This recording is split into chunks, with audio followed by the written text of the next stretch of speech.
Katika hatua ambayo imezua mjadala mkali duniani, Rais wa Marekani Donald Trump na Waziri Mkuu wa Israel Benjamin Netanyahu wametangaza kwamba wameafikiana juu ya mpango mpya wa amani wa Gaza, wakisema ni fursa adhimu kusitisha umwagaji damu. Wamesisitiza kwamba Hamas inapaswa kukubali mpango huo haraka, vinginevyo matokeo yatakuwa mabaya zaidi kwa kundi hilo na kwa watu wa Gaza kwa ujumla. Mpango huo una vipengele zaidi ya 20. Hiyo ni kulingana na chanzo cha Palestina.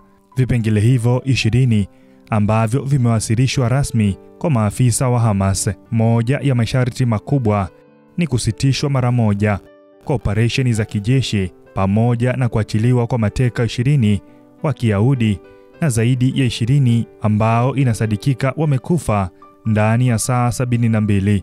Kwa upande mwingine, Israel imeahidi kuachilia huru mamia ya raia wa Gaza wanaoshikiliwa gerezani. Kipengele kinachoibua mjadala zaidi ni pendekezo la Hamas kuondolewa kabisa katika nafasi ya kisiasa ya kusimamia Gaza.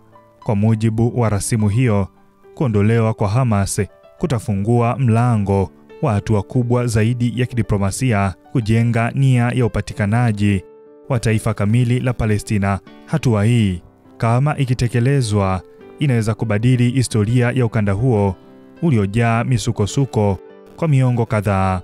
Akizungumza ikulu ya White House baada ya mazungumzo na Netanyahu, Rais Trump alieleza mpango huu kama siku ya kihistoria kwa amani, akionyesha matumaini kwamba dunia inaweza kushuhudia mabadiliko makubwa Mashariki ya Kati. Hata hivyo, alionya kuwa Marekani itasimama bega kwa bega na Israel kuhakikisha kazi ya kuharibu tishio la Hamas inakamilishwa endapo kundi hilo litaamua kukataa mpango huo. Netanyahu kwa upande wake hakusita kutumia lugha ya moja kwa moja. Alisema wazi kuwa Israel haitasita kumaliza kazi iwapo Hamas itakataa au kukiuka makubaliano.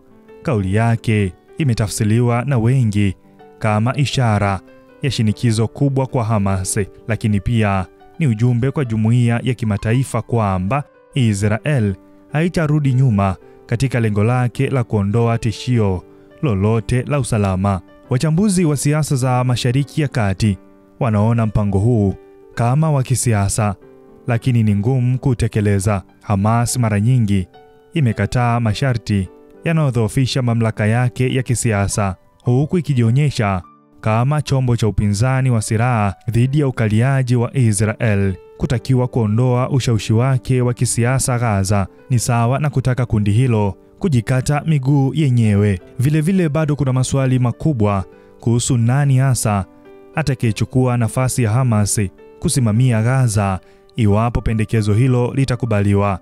Je, ni mamlaka ya Palestina inayoongozwa na Mahmoud Abbas au kutakuwa na utawala wa mpito chini ya usimamizi wa kimataifa? Bila ufafanuzi, kipengele hiki kinaweza kuwa chanzo cha mgongano mpya badala ya suluhu.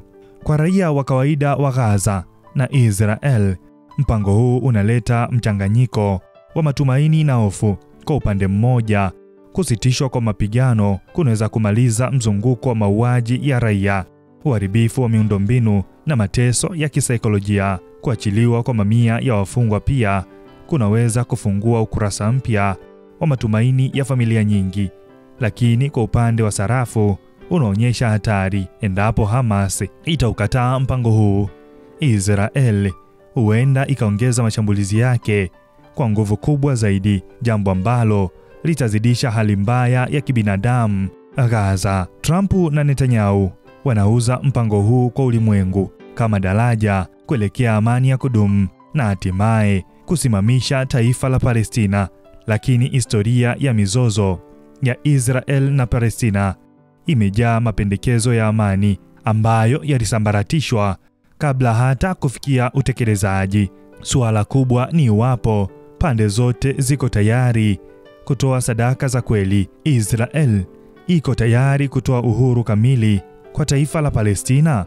Hamas iko tayari kuachia madaraka yake ya muda mrefu Gaza, na Marekani iko tayari kusimama kama msuluhishi wa haki au itaendelea kutegemea upande wa Israel? Kwa sasa macho ya dunia yote yameelekezwa Gaza, Tel Aviv na Washington.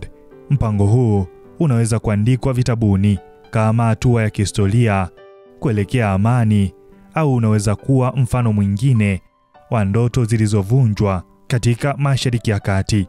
Hali ya taharuki, shinikizo la kisiasa na ukali wa kauli za viongozi wawili wakuu, Trump na Netanyahu, zinaonyesha kuwa huu si mpango wa kawaida wa amani, bali ni mchanganyiko wa diplomasia, vitisho na matarajio makubwa. Wakati Hamas ikifikiria makubaliano yake, dunia inashuhudia dakika zinazoweza kubadilisha historia ya mzozo wa Israel na Palestina.